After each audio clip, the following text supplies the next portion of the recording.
Disculpa por la interrupción, es que tenemos problemas de conexión. Ok, continuamos indicando entonces que esos cambios que ha tenido el nuevo sistema penal con el nuevo sistema procesal penal tiene que ir acorde a lo que es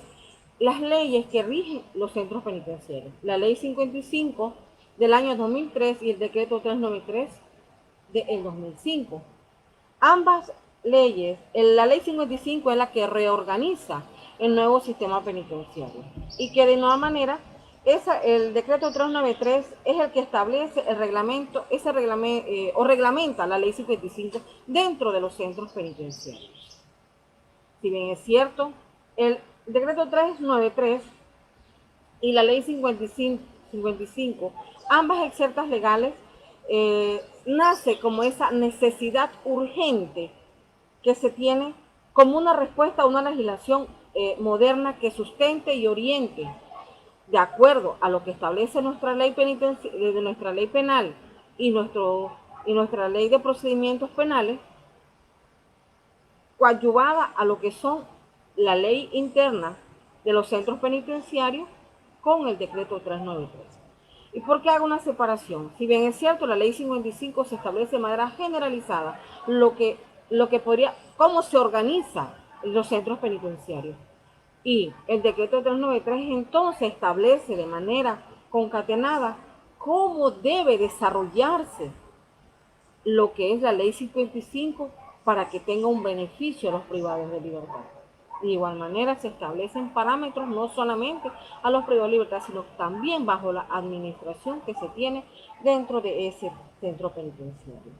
Ese instrumento jurídico del que nosotros estamos hablando, que es el decreto 393 del 2005, se prevén allí mecanismos en las que deberían entonces tomarse en consideración, muy a la par con el artículo 4 de nuestra Constitución Nacional, que establece los convenios internacionales. Y que Panamá, obviamente, pues está jugado a ellos, ¿verdad? Que de igual manera debería entonces establecerse, los privados de libertad deberían, de acuerdo a lo que establece la ley 55 y el decreto 393, aunado de igual manera el artículo 28 de la Constitución y las leyes internacionales que rigen nuestro país, establecerse entonces una separación de los privados de libertad dentro del centro penitenciario. ¿Por qué inicio exactamente por la separación?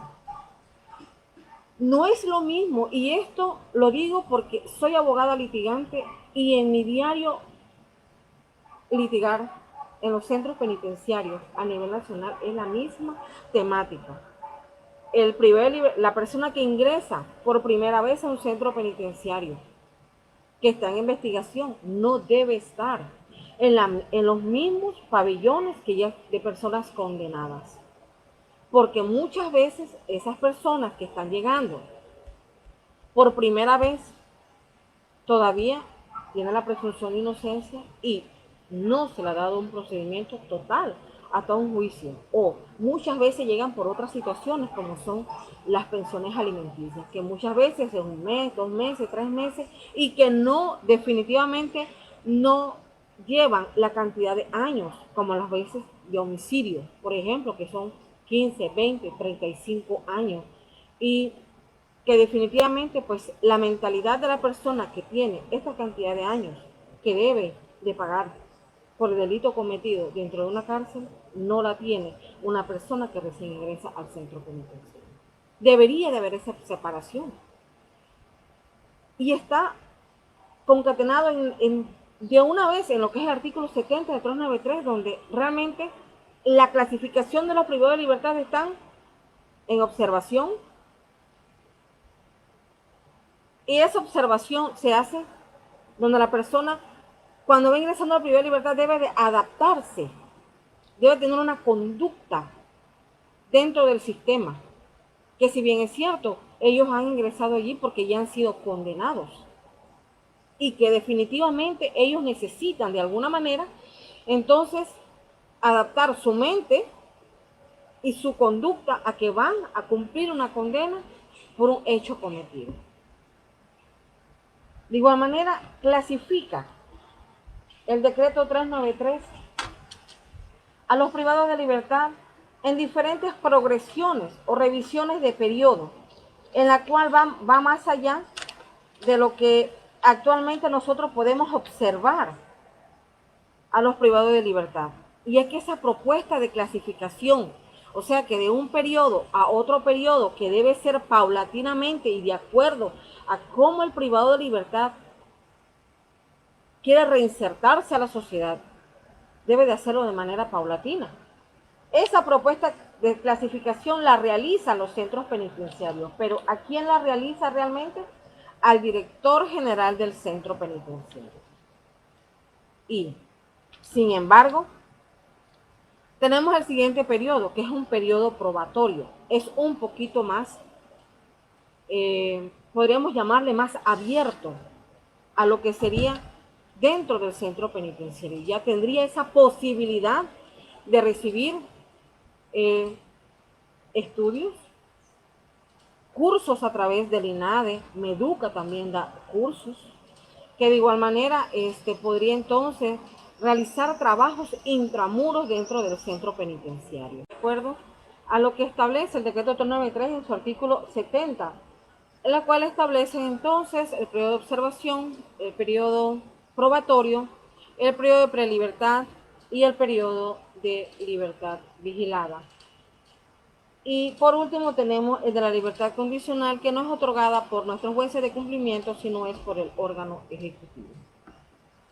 Si bien es cierto, el artículo 46 del Código Procesal Penal entonces es la que le da la facultad a los jueces de cumplimiento para que puedan hacer el ejercicio en la ejecución de la pena. Y es entonces cuando, con el nuevo sistema penal acusatorio, es que entramos entonces en la materia de establecer esa situación del privado de libertad dentro de los centros penitenciarios. Y es que no es, y no quiero que se mire de esta manera, es una crítica destructiva, sino una crítica constructiva, porque capítulo de Chiriquí, estoy en trabajo directamente con los privados de libertad de nuestra provincia, en la cual podría establecerse entonces que muchas veces nosotros llevamos a los privados de libertad a audiencias ya en libertad con las 2/3 partes y todavía no han sido clasificados. Cuando realmente el decreto 393 establece que una vez ingresado al centro penitenciario, 3 meses posteriores debe de clasificarse el periodo de libertad de acuerdo entonces a esos parámetros que establece el decreto 393 y que definitivamente es una solicitud elevada al director general del centro penitenciario y que a su vez entonces pues da esa clasificación y que a privado de libertad entonces inicia lo que es ese encuadramiento dentro del sistema penitenciario y empieza entonces a regirse por diferentes situaciones. Bien, ahora, debería de establecerse, ya que también está dentro de nuestra exerta legal, establecerse esa clasificación de los privados de libertad por delito. No es lo mismo entrar a un privado de libertad por un robo simple que por un homicidio. No es lo mismo un privado de libertad que ingresa al centro penitenciario por droga que el que entra por una pensión alimenticia. Debería entonces clasificarse a los privados de libertad y que de acuerdo a esas progresiones técnicas, entonces llegará el momento dentro de ese periodo de prelibertad, donde el privado de libertad ya tiene un camino recorrido dentro del sistema penitenciario, entonces poder ingresarse de manera positiva con otros privados de libertad de diferentes delitos que hayan sido sancionados. Entonces, todos tienen una mentalidad, una finalidad, y es realizar trabajos intramuros para poder entonces minorar la pena y de esa manera salir del centro penitenciario. Pero nosotros al solicitar, porque así lo establece nuestro Código Penal y nuestro Código de Procedimientos Penales, audiencias con relación a esas labores extramuros que también tienen derecho a los privados de libertad, debemos de ser un poco más cuidadosos con relación a que realmente tenemos un equipo técnico dentro del centro penitenciario que se llaman juntas técnicas, las cuales ellas entonces dan un visto bueno a los litigantes o a los abogados que lo solicitan para que sea presentado ante los jueces de cumplimiento y ellos a su vez valorar si la persona que se va a dar la oportunidad de una labor intramuro tiene esa capacidad tanto psicológica, conductual, para poder realizar el trabajo fuera de lo que serían los barrotes del centro penitenciario. Muchas veces nos encontramos entonces con privados de libertad que se encuentran con mucho más tiempo de la mitad de la pena y todavía están clasificados en periodos probatorios. No es, y quiero dejar bien claro, que no es el tiempo en que el privado de libertad tenga de cumplida una condena que le permite de manera puntual inmediatamente decir, yo tengo de 80 meses, tengo 45 meses, tengo el derecho a, que esa clasificación se me inmediatamente debo estar en prelibertad porque ya estoy a cuántos meses de tener mis 2/3 partes. No. El artículo 87 del 393 establece que esa situación del privado de libertad, ese tratamiento que ofrece los centros penitenciarios, no son obligados, son voluntarios. Y es el propio privado de libertad el que indica si desea o no, entonces, continuar con ese desarrollo técnico progresivo a su favor, a su propio beneficio. Nosotros al momento de realizar una audiencia hacemos eco de las leyes internacionales, llámese las 100 reglas de Nelson Mandela, tenemos la Convención Americana de Derechos Humanos y otras más que tienen que ver exactamente cuando el sancionado está en esa etapa de ejecución de pena y de esos beneficios que podía contar el privado de libertad. Pero para nosotros hacer efectiva y positiva que esa ley, que también es parte del sistema positivo nuestro en cuanto a derechos, tenemos entonces que ser sinceros con el privado de libertad y establecer ciertas situaciones. Es verdad que en estas leyes establecen ciertas situaciones en las que deberían de tener los privados de libertad, pero los privados de libertad o quien rige los centros penitenciarios, el director general y a su vez los directores de centros penitenciarios, no pueden realizar situaciones que vayan mucho más allá de lo que pudiesen ejercer, porque es el Estado también el que proporciona esos instrumentos necesarios para hacer efectivos todos y cada una de las situaciones que hemos estado hablando hasta este momento y que también beneficiarían al privado de libertad. Que de alguna manera entonces podríamos indicar que debería de prepararse al privado de libertad no exactamente para 2/3 partes, porque definitivamente existe ya prácticamente una separación del centro penitenciario y la observación de lo que son los estamentos internos de lo que son nuestras cárceles, los privados de libertad, sino que realmente debe de procurarse de alguna manera cuando el privado de libertad, a través de estas juntas técnicas, que muchas veces está integrada por 4 juntas técnicas en los centros penitenciarios, como es el nuestro, en la provincia de Chiriquí, que tiene 4 juntas técnicas, debería entonces establecerse que cada junta técnica debería entonces mirar, observar, desarrollar programas que no solamente sea porque Meduca lo da o porque nadie lo imparte o porque tenemos entonces simplemente lo que llamaríamos los trabajos intramuros que podrían desarrollarse a través de mantenimiento, de lavandería, cocina, jardines en este momento, kioscos, mandaderos, todas esas, pero también el privado de libertad debe en un momento determinado, después de la mitad de la condena, cuando ya debería de clasificarse dentro de un periodo de prelibertad,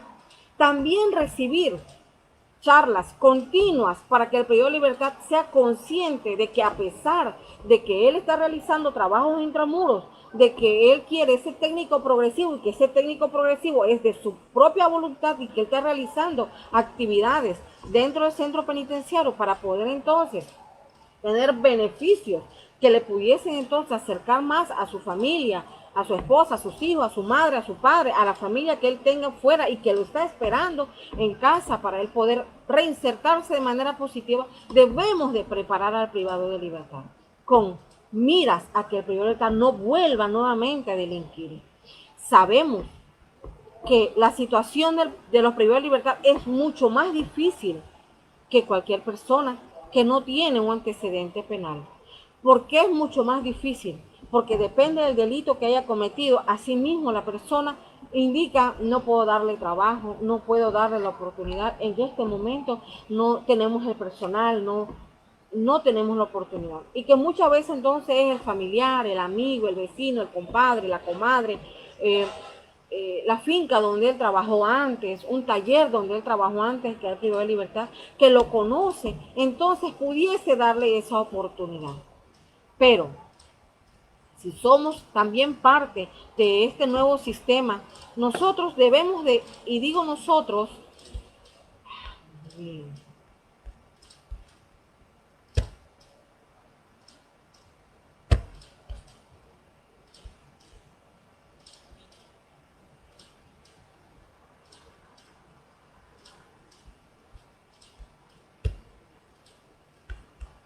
comentaba que nosotros como abogados litigantes también somos parte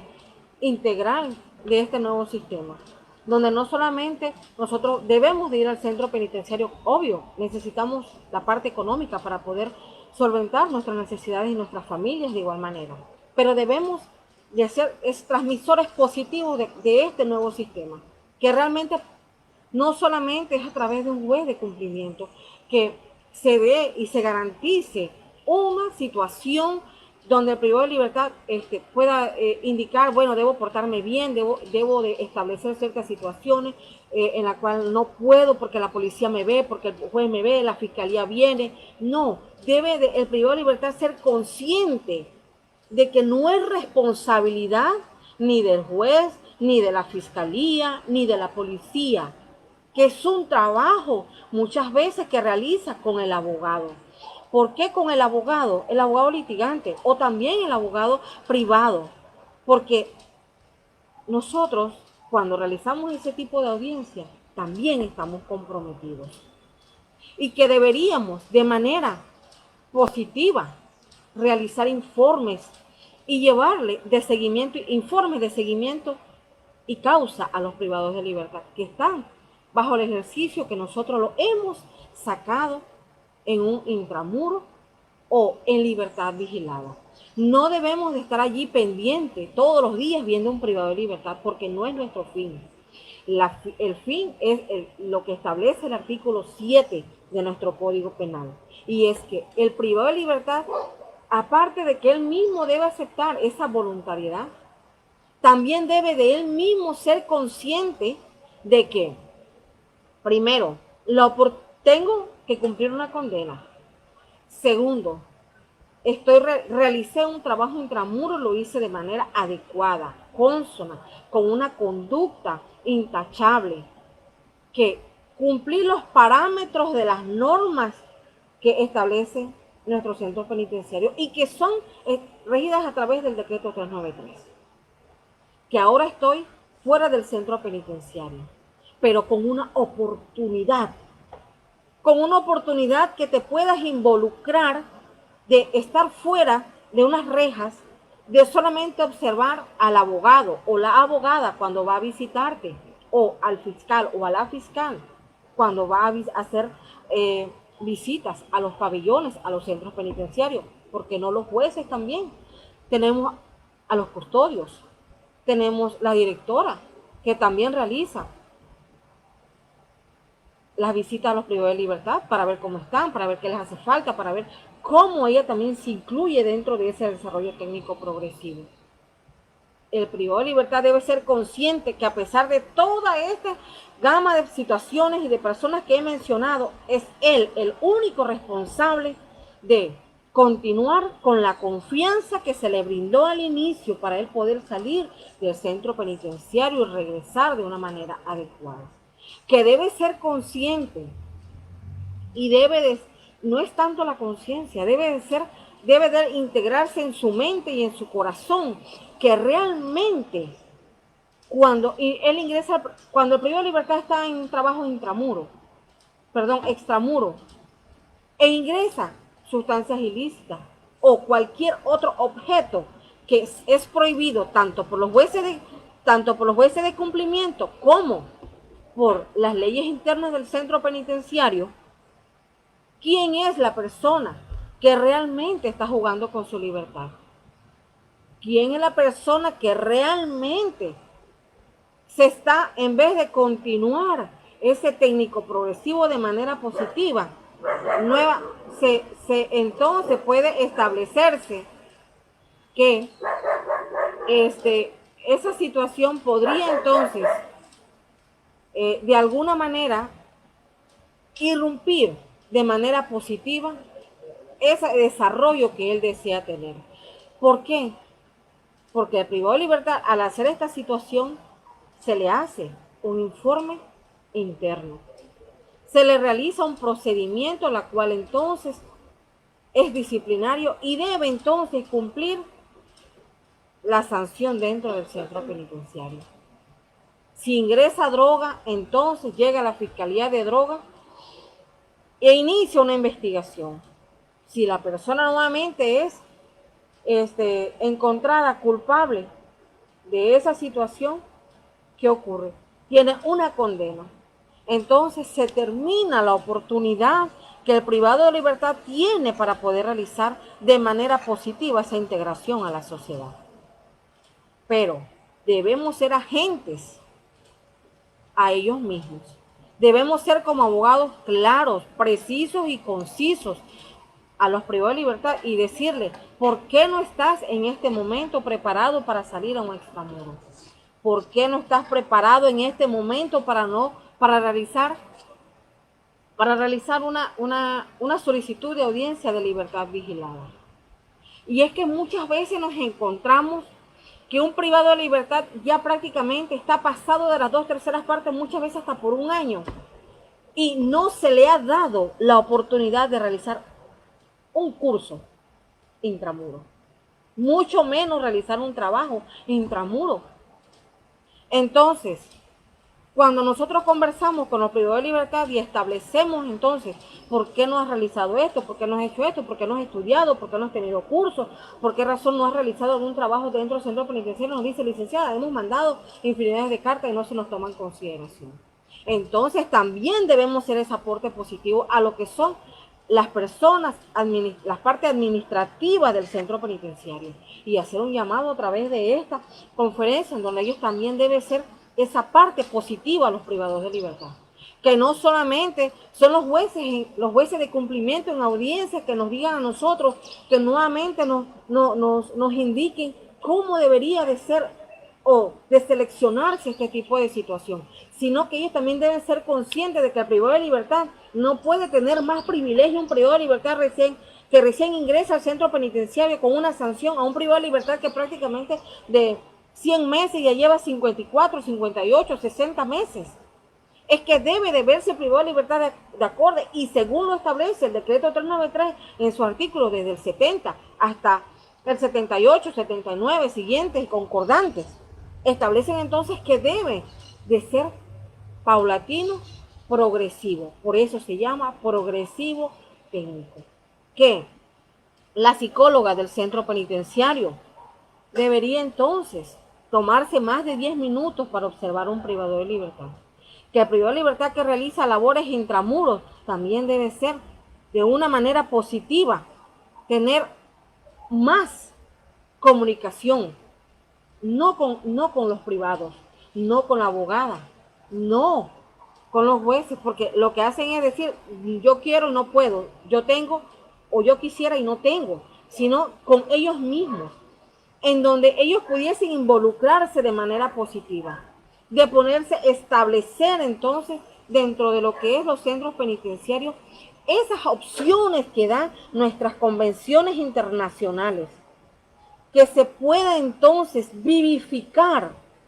lo que ellas establecen a través de mejorar las condiciones de los privados de libertad, de mejorar no solamente la parte física, sino la parte emocional, la parte psicológica. También, ¿por qué no indicar, crear estímulos positivos a los privados de libertad que de alguna manera no desean ni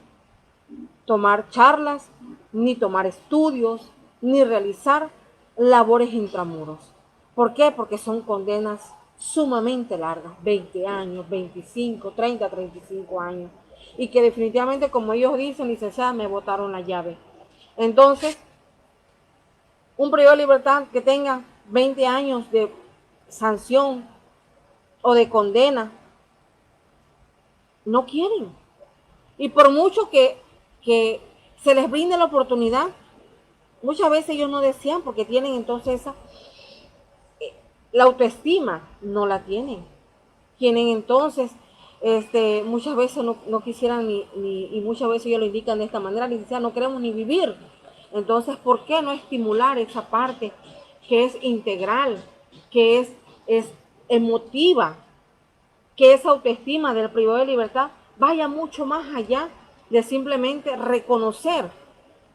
que estoy privado de libertad, sino reconocer mi falta? Y como yo reconozco mi falta, tengo la voluntad de realizar una actividad cualquiera que sea, para entonces poder establecer lo que nosotros pudiésemos llamar esos derechos humanos de los cuales ellos tienen la oportunidad, que se establecen y se consagran en nuestra Constitución Nacional, pero que no vienen por sí solos. Esos derechos y garantías que tiene el privado de libertad desde el momento en que ingresa, sea por investigación o ya sea porque tiene una condena que debe de cumplir, va concatenada a la conducta del privado de libertad. Lo podemos establecer de igual manera con lo que son el Departamento de Seguridad. Son ellas las personas que están obligadas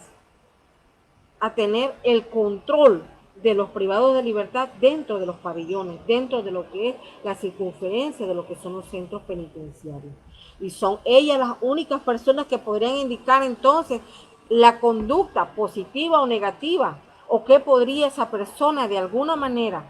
porque son ellos los que día con día tienen una convivencia. Si nosotros vamos a un centro penitenciario y entramos al pabellón 5,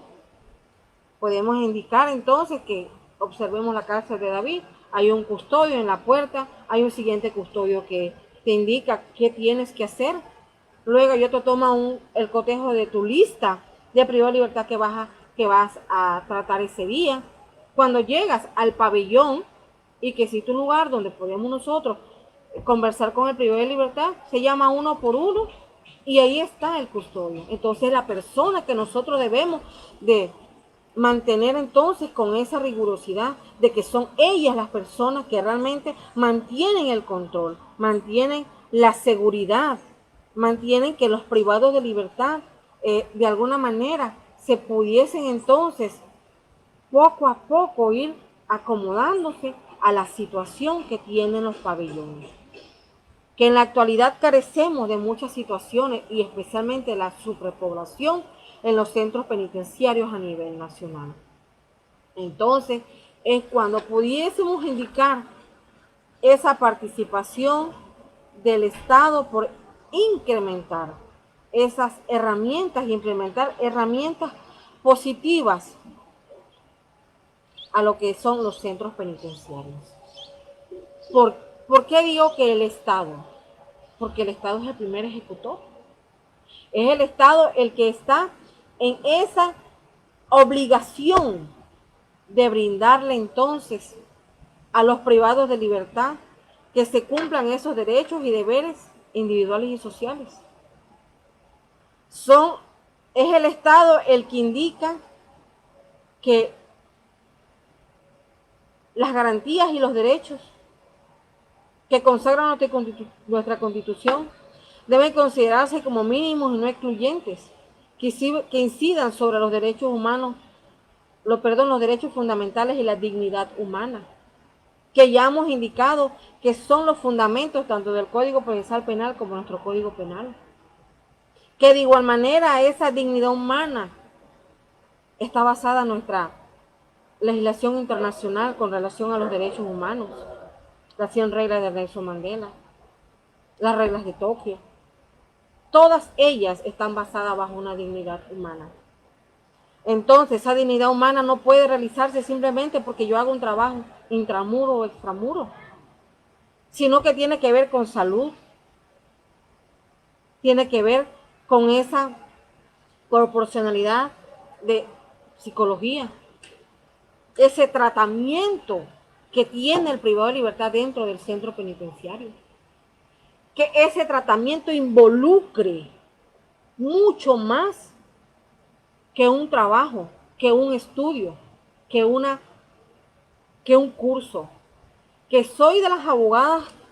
que voto a favor de que realmente los privados de libertad que no tuvieron la oportunidad antes de ingresar a los centros penitenciarios, deberían de ingresar a un colegio dentro del centro penitenciario. Porque es la herramienta fundamental que tiene una persona para poder resocializarse de una manera exitosa, positiva, y que esa vulnerabilidad que el privado de libertad tiene cuando sale de prisión, que esa herramienta principal que tiene, pueda entonces desarrollarla fuera del centro penitenciario. Y que hoy por hoy tenemos privados de libertad que han salido muy bien, con un 6º año, que le han dado la oportunidad de realizar estudios a nivel universitario, salen con 2/3 partes estudiando y cuando terminan su condena total, son personas profesionales de éxito y que buscan que esa situación que los llevó a cometer un delito, no volverla a realizar, no volver a delinquir nuevamente, que si tienen una familia, salir con la familia adelante. Que esta conferencia realmente, mi finalidad es abrir los parámetros que muchas veces nosotros observamos que se tiene estigmatizado los privados de libertad, que se puede utilizar de manera grosera como la escoria humana, donde nadie los quiere, donde ellos son parte de nuestra sociedad, pero como que no es integrada a ella, porque son las personas que han cometido un delito, pero son seres humanos igual que usted y que yo, y que estamos propensos a realizar en cualquier momento una situación y vernos involucrados en algo que nosotros ni esperábamos poder estarlo, y muchas veces somos inocentes de algo que se nos involucra, pero en el momento tenemos que buscar el apoyo de una persona que conozca de derecho y que nos pueda entonces dar la oportunidad de ser o de hacer cumplir nuestras garantías, nuestros derechos. Y que de igual manera entonces poder observar el privado de libertad de una manera positiva. Que al momento de que se realiza ese derecho fundamental de integración humana, va mucho más allá que simplemente prever situaciones dentro del centro penitenciario, no prever fuera del centro penitenciario. Que gracias a que hoy por hoy, a pesar de que muchas veces escuchamos la justicia es lo que es ciega, la justicia no existe. Mis queridos estudiantes, sí existe. La justicia es darle a cada quien lo suyo, lo que le corresponde por derecho. Entonces, si nosotros como abogados integramos a un sistema penal acusatorio de manera positiva, coherente, coadyuvante, que no solamente somos parte de ir, sacar un privado de libertad, cobrar nuestro dinero, nuestros honorarios, por haber dado la oportunidad de un privado de libertad de cualquiera de las fases que él desea, sea intramuros, sea extramuros, sea en libertad vigilada. O cuando concluimos en una audiencia en donde ya la persona ha concluido toda su condena, una audiencia de extinción de pena. Entonces, nuevamente conversamos con el privado de libertad y ya de una manera diferente, en donde mi persona como abogada y que ya he tenido muchas audiencias con relación a este tema, exhorto cuando va a una comunitaria a que se comporte, a que esa persona vaya y realice su trabajo de manera positiva. Que muchas veces voy hasta su trabajo donde lo está realizando y pregunto cuál es su comportamiento, cuál es su conducta, pero que ellos sean conscientes de que realmente, a pesar de que el abogado, de que muchas veces las fiscalías de cumplimiento, los abogados, perdón, los fiscales de droga, que de igual manera las demás fiscalías, los jueces, van y hacen la observación del privado de libertad, tiene que ser consciente que su voluntad es estar allí. Que cuando culmina todo un proceso y se hace una extinción de pena, entonces exhortarlo a que continúe de manera positiva, a que definitivamente ya eres parte de una sociedad que has tenido la oportunidad de ingresar, has tenido la oportunidad nuevamente de estar con tu familia, de estar con tus amigos, nuevamente de tener un trabajo, de que eres útil a la sociedad. Pero mi experiencia diaria en el centro penitenciario es que debería el Estado de ser más participativo. De nada sirve crear programas que se encuentran encuadrados en el 393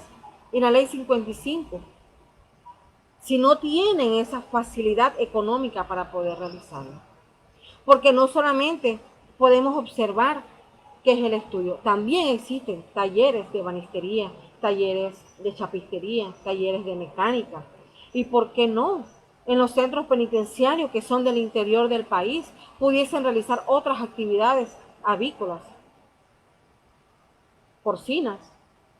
y que existe entonces lo que en los centros existe el terreno necesario para poder realizarlo. Pero allí debe de integrarse entonces el Estado para dar esa parte positiva a los privados de libertad. Que debemos de ser agentes diarios, no solamente con los privados, sino también con nuestros estudiantes. De estimularlos día con día a que realmente seamos transmisores positivos para nuestras familias, para nuestros hijos, para nuestros amigos, porque muchas veces tenemos un amigo que realiza alguna actividad y tenemos el acceso a que de manera positiva no se realice, de que no llegue realmente a un centro penitenciario, que vaya a cumplir una condena, sino que realmente pueda prevenir de que esa persona ingrese al centro penitenciario. Que los derechos humanos son concatenados a lo que son nuestros centros penitenciarios, porque deben de cumplirse algunas situaciones en las cuales están enmarcadas dentro de estos parámetros, tanto de nuestra Constitución, de nuestras excertas legales, sea Código Procesal Penal, sea Código Penal, convenios internacionales, y de igual manera tenemos entonces esa referencia que realiza nuestra Constitución, que debe ser, que se fundamenta los centros penitenciarios en seguridad, rehabilitación y defensa social. Que de manera positiva nosotros, como abogados litigantes, cada día podamos entonces también desarrollar de manera positiva, de manera coherente, y de transmitir a los familiares, a los privados de libertad, que depende no solamente de ese derecho, de esa garantía, sino también que se cumpla a través de su propia conducta, de su propio desarrollo como ser humano. de su propia opción de elegir entre tener una buena conducta o realmente regresar al centro penitenciario y vivir lo que ha vivido durante muchos años. Que debemos de ser agentes positivos, agentes eh, de cambio, y que realmente cuando nosotros llevemos audiencia a nuestros privados de libertad para solicitar alguna o algún beneficio o subrogado penal a favor de ellos, debemos también de ser sinceros y establecer con ellos entonces la situación a que podría darse, y que no es los jueces los culpables de que si en el momento no puede darse la oportunidad porque no está preparado para ese beneficio. Muchas gracias y que pasen muy buenas tardes.